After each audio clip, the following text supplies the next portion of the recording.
नमस्कार सभी EPS 95 pension धारकों का आज के इस वीडियो में स्वागत है। आज के इस वीडियो में ईपीएस 95 पेंशन धारकों की जो मांगे हैं न्यूनतम पेंशन को 7,500 रुपये करके महंगाई भत्ते के साथ जोड़ना, चिकित्सा सुविधाएं ईपीएस 95 पेंशन धारकों को मुहैया करवाना, उच्चतम पेंशन का भुगतान ईपीएफओ द्वारा किया जाना, तो ये जो सभी मांगे हैं तो इनके ऊपर श्रम मंत्रालय से एक जवाब आया है। तो उसी के संदर्भ में आज मैं आपको इस वीडियो में जानकारी देने वाला हूँ। तो अगर आप भी एक ईपीएस 95 पेंशन धारक है तो वीडियो में दी गई जानकारी आप जरूर जान ले, ताकि ईपीएस 95 पेंशन धारकों की मांगों के संदर्भ में श्रम मंत्रालय से ये जो जवाब आया है तो उसके बारे में आप सभी को पता चल सके। और इसी तरह के अपडेट जानने के लिए अगर आपने चैनल को अभी तक सब्सक्राइब नहीं किया है तो वीडियो के नीचे जो रेड कलर का बटन है उसे प्रेस करके आप चैनल को सब्सक्राइब करके रख लीजिए, ताकि भविष्य में आपसे संबंधित जो भी अपडेट आए तो उसका नोटिफिकेशन आपको सबसे पहले मिल सके। तो चलिए ईपीएस 95 पेंशन धारकों की ईपीएस 95 के तहत न्यूनतम पेंशन को 7,500 रुपये बढ़ोतरी के साथ जो अन्य मांगे हैं जिसमें महंगाई भत्ते के साथ जोड़ा जाना,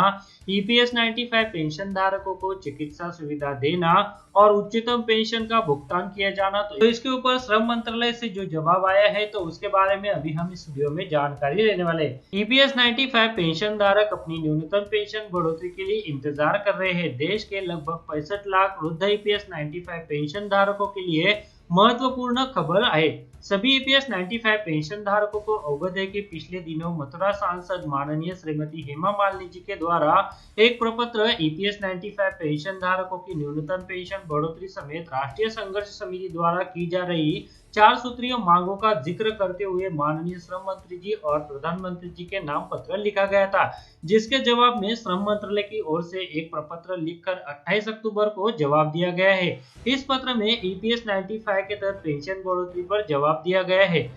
माननीय संतोष कुमार गंगवार श्रम और रोजगार राज्य मंत्री स्वतंत्र प्रभार भारत सरकार की ओर से 26 अक्टूबर 2020 को मथुरा सांसद माननीय श्रीमती हेमा मालिनी जी को उनके पत्र दिनांक 20 सितंबर 2020, जिसमें राष्ट्रीय संघर्ष समिति के पत्र दिनांक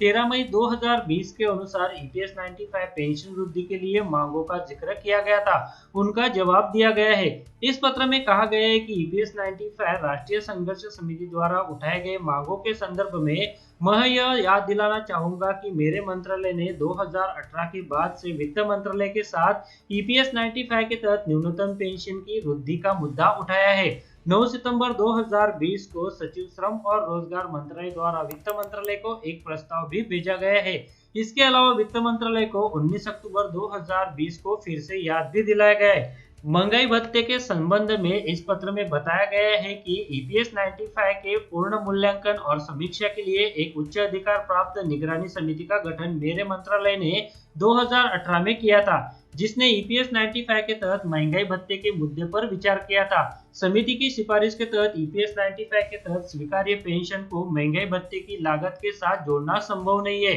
महंगाई भत्ता, चिकित्सा सुविधा, उच्चतम पेंशन का भुगतान, ईपीएस 1995 पेंशनरों को चिकित्सा लाभ के संबंध में मैं बताना चाहूंगा कि ईपीएस 1995 में ऐसा कोई प्रावधान नहीं है। हालांकि ईपीएस 1995 में चिकित्सा लाभ देने के लिए एक पायलट योजना 1,000 रुपये प्रति माह पेंशन पाने वाले और दिल्ली में रहने वाले पेंशन भोगियों के लिए चलाई जा रही है और यह मंत्रालय के परीक्षा के अधीन है। वास्तविक या फिर उच्च वेतन पर पेंशन के संशोधन का मुद्दा वर्तमान में माननीय सर्वोच्च न्यायालय के समक्ष उपन्याय में है। माननीय न्यायालय के निर्णय के बाद इस मुद्दे पर आगे की कार्रवाई की जाएगी। तो जी दोस्तों, ईपीएस 95 पेंशन धारकों की जो मांगे हैं तो उनके ऊपर श्रम मंत्रालय द्वारा ये जो जवाब दिया गया है, जिसमें महंगाई भत्ते के संदर्भ में कहा गया है कि एम्प्लॉय पेंशन स्कीम 1995 के तहत महंगाई भत्ते देने का कोई प्रावधान नहीं है। साथ में ईपीएस 1995 पेंशन धारकों को चिकित्सा सुविधाओं का लाभ देने के संदर्भ में यहाँ पर यह कहा गया है कि ईपीएस 95 के तहत ऐसा कोई प्रावधान नहीं है, पर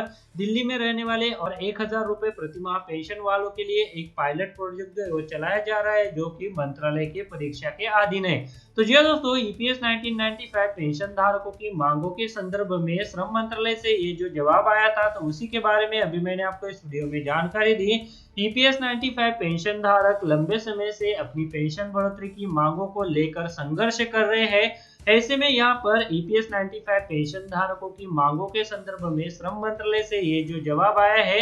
जिससे ईपीएस 95 पेंशन धारक जो है वो निराश हो सकते हैं। पर ईपीएस 95 पेंशन धारकों की न्यूनतम पेंशन बढ़ोतरी के लिए राष्ट्रीय संघर्ष समिति द्वारा लगातार प्रयास किए जा रहे हैं, जिसके चलते उनके द्वारा 4 मार्च 2020 को जो है वो माननीय प्रधानमंत्री जी के साथ मुलाकात भी की गई है और ईपीएस 95 पेंशन धारकों की पेंशन बढ़ोतरी के संदर्भ में माननीय प्रधानमंत्री जी द्वारा उनको आश्वासन दिया गया है कि उनकी पेंशन बढ़ोतरी के ऊपर सकारात्मक कार्रवाई की जाएगी।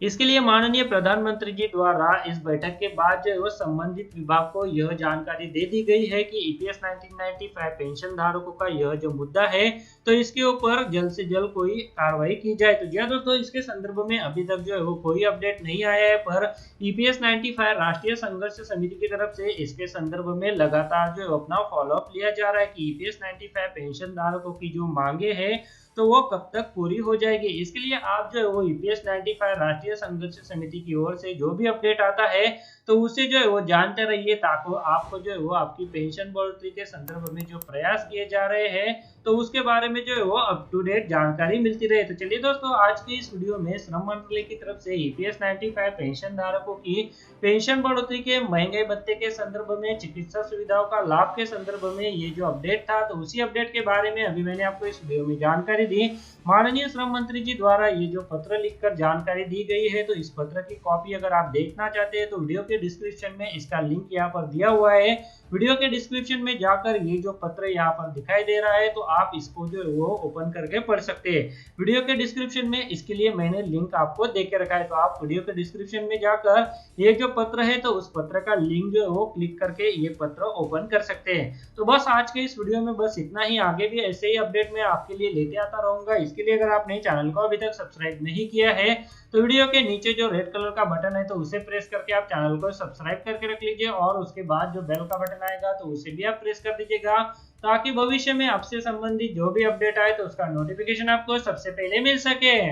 अगर आप शेयर मार्केट में इन्वेस्ट करना चाहते हैं तो इसके लिए आपको एक ट्रेडिंग अकाउंट की जरूरत पड़ती है। ट्रेडिंग अकाउंट ओपन करने के लिए वीडियो के डिस्क्रिप्शन में मैंने आपके लिए एक लिंक दे के रखा है। उस लिंक पर क्लिक करके अगर आप ट्रेडिंग अकाउंट ओपन करते हैं तो उस ट्रेडिंग अकाउंट ओपनिंग के लिए आपको कोई भी चार्जेस देने की जरूरत नहीं है, साथ में कोई भी एनुअल फी देने की जरूरत नहीं है। और जब भी आप इक्विटी में शेयर खरीदेंगे या फिर बेचेंगे तो उसके ऊपर आपको कोई भी ब्रोकरेज देने की जरूरत नहीं है। अगर मान लीजिए आपने 100 रुपए का कोई शेयर खरीदा और उसे 150 रुपए में बेच दिया तो जो 50 रुपए का फायदा होगा तो वो सीधे आपकी जेब में जाएगा। इसके ऊपर जो है वो आपको कोई भी ब्रोकरेज चार्जेस देने की जरूरत नहीं है, कोई भी यहाँ पर आपको चार्जेस नहीं है। तो इसके लिए अगर आप अकाउंट ओपन करना चाहते हैं तो वीडियो के डिस्क्रिप्शन में मैंने एक लिंक दिया हुआ है, तो उस लिंक पर क्लिक करके आप घर बैठे ऑनलाइन एक डीमैट अकाउंट ओपन कर सकते हैं। तो चलिए अभी वीडियो में आगे बढ़ते हैं। इस वीडियो को देखने के लिए आपका बहुत बहुत धन्यवाद। अगर आपको कोई सवाल है या फिर कोई कमेंट है तो आप इस वीडियो के नीचे जो कमेंट बॉक्स है वहाँ पे कर सकते हैं। और साथ में दोस्तों, अगर आप मेरे चैनल पे पहली बार विजिट करें तो मेरे चैनल को सब्सक्राइब कीजिए और जो उसके बाद बेल का आइकॉन आएगा उसे भी आप प्रेस कर दीजिए, ताकि मेरे जो आने वाले वीडियोज़ है वो सबसे पहले आपको देखने को मिल सके।